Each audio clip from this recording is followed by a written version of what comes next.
तो रायपुर में कलेक्टर और एसपी कॉन्फ्रेंस जारी है। सीएम साई की अध्यक्षता में कॉन्फ्रेंस की जा रही है। तो रायपुर में कलेक्टर एसपी कॉन्फ्रेंस शुरू हो चुकी है। सीएम साई की अध्यक्षता में कॉन्फ्रेंस जारी है।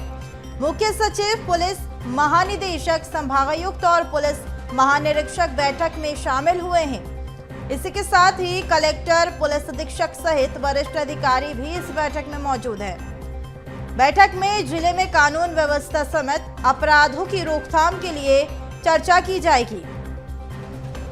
पुलिसिंग को विश्वसनीय और पारदर्शी बनाने के लिए सीएम निर्देश भी दे रहे हैं। तो आज रायपुर में कलेक्टर एसपी कॉन्फ्रेंस जारी है। इस बैठक में पुलिस अधीक्षक मौजूद है। सीएम साई की अध्यक्षता में कॉन्फ्रेंस की जा रही है।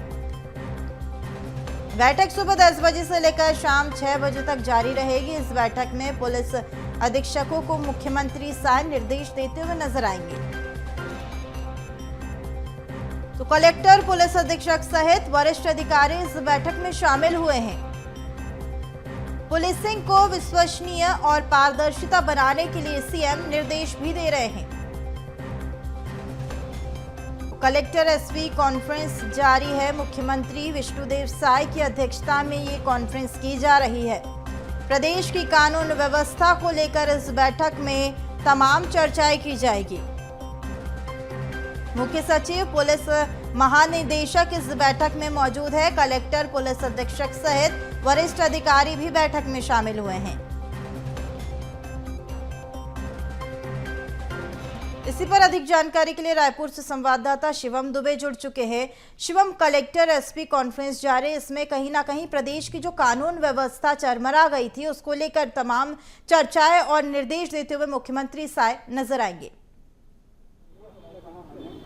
देखिए, 2 दिवसीय कलेक्टर एसपी कॉन्फ्रेंस जो है कल से शुरू हो चुका है। आज उसका दूसरा और आखिरी दिन है। कल कलेक्टर्स की बैठक के बाद आज जो है एसपी प्रदेश भर के यहाँ पर इकट्ठा हुए हैं और उनकी बैठक 10 बजे से ही शुरू हो चुकी है।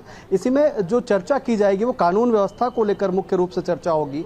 जो अपराध को कमी कैसे लाई जाए इस पर चर्चा होगी। लेकिन सबसे पहले जब मीटिंग शुरू हुई तब सीएम के टेबल में वो फाइल्स थी जो पिछले 9 महीने में सरकार के कामों के बाद और जो अपराध हुए हैं उन जिलों में, उनको लेकर के पूरी जो समीक्षा चल रही है कि प्रदेश के जो जिले हैं वहां पे अपराधों को कम करने के लिए किस तरीके की रणनीति बनाई गई थी और उस रणनीति का कितना फायदा हुआ है। और तमाम उन फाइलों में उन चीजों का भी जिक्र है जो अपराध की संख्या और आंकड़े भी दर्शाते हैं। तो कहीं ना कहीं जो अभी है वो समीक्षा बैठक चल रही है जो अभी तक के 9 महीनों की सरकार में कानून व्यवस्था को लेकर किस किस तरीके के काम हुए हैं। इसी के साथ साथ अब इसके बाद जो है सुशासन के लिए किस तरीके से कानून व्यवस्था को बनाना है या फिर किस तरीके से कानून व्यवस्था का पालन होना चाहिए, लॉ एंड ऑर्डर की स्थिति प्रदेश के हर जिलों में किस तरीके से होनी चाहिए, इस चीज पर चर्चा चलेगी। और इस चीज को लेकर के सीएम विष्णुदेव साई सख्त तेवर भी अपना सकते हैं क्योंकि लगातार जो विपक्ष है वो कानून व्यवस्था को लेकर के घेरते आई है, सरकार को घेरते आई है। चाहे वो हत्या का मामला हो, चाहे बलात्कार का मामला हो, चाहे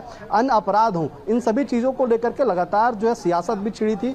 और लगभग 9 महीने की सरकार में कांग्रेस के पास सबसे बड़ा मुद्दा जो है वो कानून व्यवस्था का ही है। तो इसलिए भी ये बैठक ज्यादा महत्वपूर्ण हो जाती है। और इस बैठक में लगातार जो है पूरे सुबह 10 बजे से लेकर के पूरे जो अधिकारी हैं वो मौजूद हैं, सभी जिलों के एसपी मौजूद हैं, तमाम कुछ कलेक्टर्स भी इस बैठक में मौजूद हैं, आईजी, डीआईजी जो वरिष्ठ अधिकारी हैं पुलिस के वो भी मौजूद हैं। तमाम चीज़ों को लेकर अभी समीक्षा चल रही है। सबसे पहले समीक्षा के दौर में उन रिपोर्ट्स को देखा जा रहा है जब जो 9 महीने की सरकार में कानून व्यवस्था का किस तरीके से पालन हुआ है। इसके बाद जो बैठक में निर्देश दिए जाएंगे वो कानून व्यवस्था और पुलिसिंग को पारदर्शी बनाने के लिए कोशिश की जाएगी कि पारदर्शी कैसे रहे, जनता की जो समस्याएं हैं वो किस तरीके से पारदर्शिता के साथ निपटाई जाए और किस तरीके से कानून की स्थिति जो है प्रदेश के हर जिले में बेहतर से बेहतर हो सके। इस चीज को लेकर के सीएम विष्णुदेव साई निर्देश देते हुए नजर आएंगे और लगातार इस चीज की कोशिश करेंगे कि हर जिले में जो पुलिसिंग होती है, जो पारदर्शिता होती है, जिसमें जनता की काफी सारी शिकायत होती है,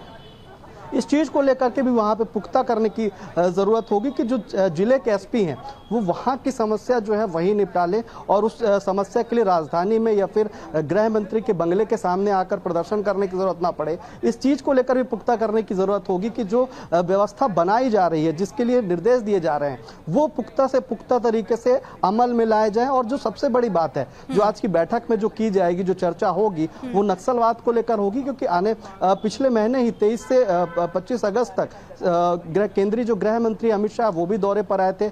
नक्सलियों के खात्मे के लिए उन्होंने एक टारगेट भी दे दिए कि मार्च 2026 तक नक्सलियों का पूरा टारगेट खत्म कर देना है, उनको जड़ से समाप्त कर देना है। तो उसमें भी चर्चा की जाएगी, क्योंकि अब लगभग उनके दौरे को 15 से 20 दिन हो चुके हैं। तो जो वो रणनीति बनाई थी उन नक्सल प्रभावित जिलों में, उन रणनीतियों का क्या हुआ, वो कितनी अमल तरीके से साबित हो रही, कितनी सफल है, उस पर भी चर्चा की जाएगी। और पूरी जो आगामी 1 साल तक के लिए रणनीति बनाई जाएगी, किस तरीके से छत्तीसगढ़ में कानून व्यवस्था को बेहतर करना है। जी बिल्कुल, तो कहीं ना कहीं ये बैठक काफी खास है, क्योंकि इसमें मुख्यमंत्री खुद ही पुलिस अधीक्षक कलेक्टरों से चर्चाएं करते हुए नजर आ रहे हैं, और प्रदेश की कानून व्यवस्था जिस पर विपक्ष कई सवाल भी खड़े कर रहा है। तो देखना होगा कि अब क्या कुछ बदलाव है जो प्रदेश में नजर आते हैं, और विपक्ष की ओर से इस बैठक के बाद क्या कुछ प्रतिक्रिया है जो देखने को मिलती है। तो फिलहाल हमारे साथ जुड़ने के लिए, तमाम जानकारी साझा करने के लिए बहुत शुक्रिया।